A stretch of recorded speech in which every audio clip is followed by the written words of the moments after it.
नमस्कार प्यारे बच्चों, मैं एस राठौड़। स्वागत है आपका अपने YouTube channel Solanki study mode पर। देखिए प्यारे बच्चों, अपन पढ़ रहे हैं कक्षा 10 की सामान्य विज्ञान।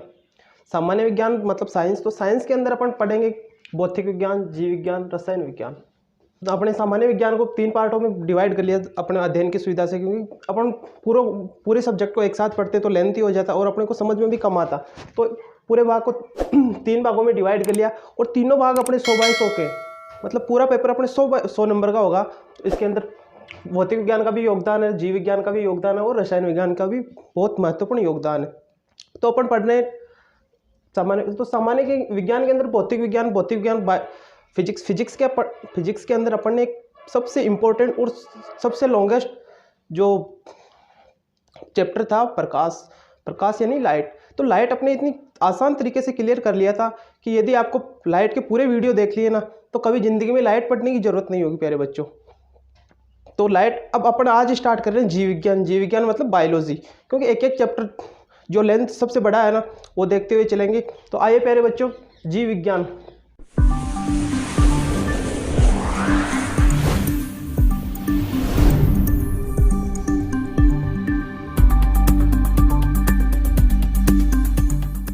तो देखिए प्यारे बच्चों, सामान्य विज्ञान के अंदर पूरा अपने 100 नंबर का सिस्टम है। यदि 100/100 तो हर बंदे की चाहत रहती है कि यार 100 में कम से कम 100 में से 80+ तो आने चाहिए। तो प्यारे बच्चों, जो आपके एग्ज़ाम का टाइम चल रहा है इसके अंदर ये महत्वपूर्ण नहीं है कि आप पूरी साल कितना पढ़ा, महत्वपूर्ण इस बात पे करेगा कि आप अब एग्ज़ाम टाइम में कितना पढ़ रहे हो, स्मार्ट वर्क कितना कर रहे हो। क्योंकि मेन स्मार्ट वर्क के अंदर मेन आता है कि अपने को क्या पढ़ना और क्या छोड़ना है, क्योंकि पूरे नोट्स तो पढ़ नहीं सकते पूरे।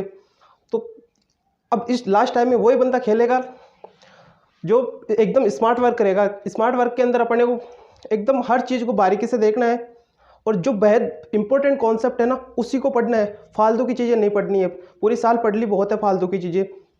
अब अपने को एग्ज़ाम ओरिएंटेड जो एग्ज़ाम के अंदर आएंगे ना वो ही कॉन्सेप्ट पढ़ने हैं और उसी कॉन्सेप्ट पर फोकस करना है। तो आइए दोस्तों, हम स्टार्ट करेंगे एकदम स्मार्ट वर्क पे कि अपने को कौन सा कॉन्सेप्ट एग्ज़ाम के लिए इंपॉर्टेंट है, तो उसी सिद्धांत पर अपन काम करेंगे और फालतू की चीज़ें नहीं। तो आपको विश्वास दिलाता हूँ कि जो मैं कॉन्सेप्ट करवाऊँगा ना 100% उसी कॉन्सेप्ट में, क्योंकि पिछले जितने भी एग्ज़ाम देखे हैं ना सब में लगभग यहीं से, तो पूरे जितने भी पिछले साल के प्रीवियस पेपर थे उनका एनालिसिस करके मैंने कॉन्सेप्ट तैयार किए हैं। तो आइए प्यारे बच्चों, अपन जीव विज्ञान मतलब बायोलॉजी। तो प्यारे बच्चों, यदि आपका सपना डॉक्टर मतलब मेडिकल फील्ड में जाने का है ना तो ये आपकी प्रथम सीढ़ी है। क्योंकि कक्षा 10 के अंदर बढ़िया मार्क्स आ गए ना तो फिर आपके भविष्य का निर्धारण हो जाएगा कि आप इंजीनियर बनना चाहोगे या डॉक्टर। आपको यहीं से फिर एक ऑप्शन मिलेगा कि आप साइंस फील्ड में जाओगे या फिर आर्ट्स वगैरह उधर। तो यदि आपको इस सामान्य विज्ञान में अच्छी पकड़ है ना तो आपकी एक आगे के लिए बेहतरीन ऑप्शन खुलेंगे, क्योंकि डिफेंस लाइन में भी सबसे ज़्यादा यहीं से जाते हैं बंदे, मेडिकल लाइन में भी सबसे ज़्यादा यही जाते। तो आइए देखते हैं जीव विज्ञान मतलब बायोलॉजी।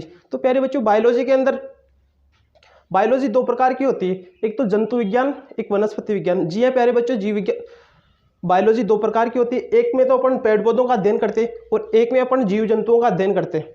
तो पेड़ पौधों का अध्ययन करते हैं उसको तो कहते हैं अपन वनस्पति विज्ञान, और जो जीव जंतुओं का अध्ययन करते हैं उसको कहते हैं जीव विज्ञान। मानव तंत्र अर्थात अपन मानव शरीर का निर्माण किस प्रकार हुआ है। अब दोस्तों, अपने मानव शरीर का निर्माण इतने जटिल तरीके से हुआ है, जिस प्रकार अपन मकान बनाते हैं तो मकान ईंटों से मिलकर बना होता है और ईंट किससे मिलकर बनी होती है, रेत से। तो उसी प्रकार अपने मानव शरीर भी छोटी छोटी इकाइयों से मिलकर बना होता है। तो अपने मानव शरीर की सबसे छोटी इकाई होती है प्यारे बच्चों कोशिका। तो आइए देखते हैं कोशिका किसे कहते हैं। तो शरीर की सबसे छोटी संरचनात्मक और क्रियात्मक इकाई को कोशिका कहते हैं। शरीर की सबसे छोटी संरचनात्मक और क्रियात्मक इकाई को कोशिका कहते हैं। अपने शरीर का सबसे छोटा अंग होता है कोशिका। तो देखिए, आइए देखते हैं कि अपने मानव शरीर का निर्माण किस प्रकार होता है। मानव शरीर का सबसे छोटा अंग होता है कोशिका, और कोशिकाओं के समूह से मिलकर उत्तक, छोटी छोटी कोशिका मिलकर एक उत्तक का निर्माण करती है। जैसे उत्तक के अंदर होता है अपना पेशी है और अस्थि मतलब हड्डियाँ, और उत्तकों के समूह से अंग बनता है। अंग मतलब अमाशय, छोटी आंत, बड़ी आंत, यकृत, अग्नाशय। तो अंगों के समूह से मिलकर तंत्र बनता है।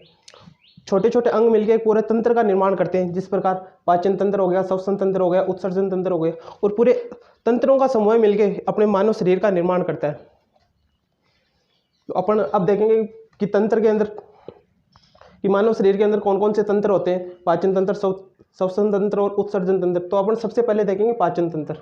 तो अपन एक बार चित्र के माध्यम से समझ लेते हैं कि आखिर अपने मानव शरीर के तंत्र के अंदर किस प्रकार अंग होता है और किस प्रकार पेशियाँ होती है। तो देखिए पहले बच्चों, कोई भी अपन तंत्र उठा लेते हैं, इसमें पाचन तंत्र, तो पाचन तंत्र कौन से तो अंग से मिलकर बना होता है, और उसके अंदर कौन कौन सी पेशियाँ पाई जाती है।